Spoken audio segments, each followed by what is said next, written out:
అనంతపురం జిల్లాలో పెళ్లిళ్ల పేరుతో యువకులను మోసం చేస్తూ లక్షలు కాజేస్తున్న నిత్య పెళ్లి కూతురును పోలీసులు అరెస్ట్ చేశారు. పశ్చిమ గోదావరి జిల్లాకు చెందిన వజ్రపు మణి అలియాస్ శ్వేతారెడ్డి మధ్యవర్తులతో కలిసి పెళ్లిళ్లు కుదుర్చుకుని డబ్బులు వసూలు చేసేది. వివాహం జరిగిన కొన్ని రోజులకే భర్తలను వదిలి వెళ్లిపోయేది.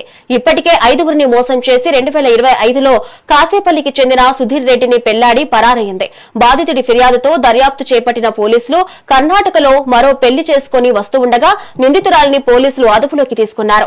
ఈ కేసులో పెళ్లి మధ్యవర్తుల పాత్రపై పోలీసులు విచారణ జరుపుతున్నారు. గత సంవత్సరం 2025న 6వ నెల 12వ తారీఖున యాపర్ల సుధీర్ రెడ్డి అనే అతను నన్ను శ్వేతారెడ్డి అనే అమ్మాయి మ్యారేజ్ చేసుకొని నా దగ్గర నుంచి కొంత డబ్బులు తీసుకుని వెళ్ళిపోయింది. మాకు మ్యారేజ్ అయ్యేసి 3 days అయ్యి ఉంది అని చెప్పేసి నంద్యాలకు రైల్వే పోలీస్ స్టేషన్లో కంప్లైంట్ ఇవ్వడం జరిగింది. అక్కడి నుంచి పెద్దవడుగు పోలీస్ స్టేషన్కి కేసు ట్రాన్స్ఫర్ అయింది. ఇక్కడ మనము రిజిస్టర్ చేసి ఇన్వెస్టిగేషన్ చేయడం జరిగింది.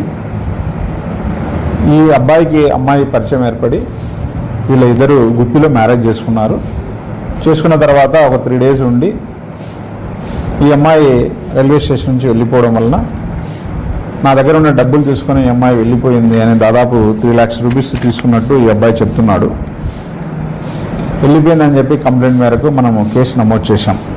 ఎవరిపైన నమోదు చేశాము అంటే శ్వేతారెడ్డి అని, శశికళ, అశోక్, సుమప్రియ, రామకృష్ణ వీళ్ళందరూ కూడా ఆ అమ్మాయి తరపునటువంటి సంబంధించినటువంటి మనుషులు, పెద్ద మనుషులు అన్నట్టు అతను కంప్లైంట్ ఇవ్వడం జరిగింది. తర్వాత ఎస్ఐ గారు సిబ్బంది అందరూ కూడా దీన్ని విచారించి ఈమె పేరు వజ్రపు మణి అలియాస్ దుర్గంపూడి శ్వేతారెడ్డి అని, అలియాస్ కీర్తి అని, 27 సంవత్సరాల వయస్సు అని, దొందపూడి గ్రామము, గోపాలపురం మండలము, పశ్చిమ గోదావరి జిల్లా అని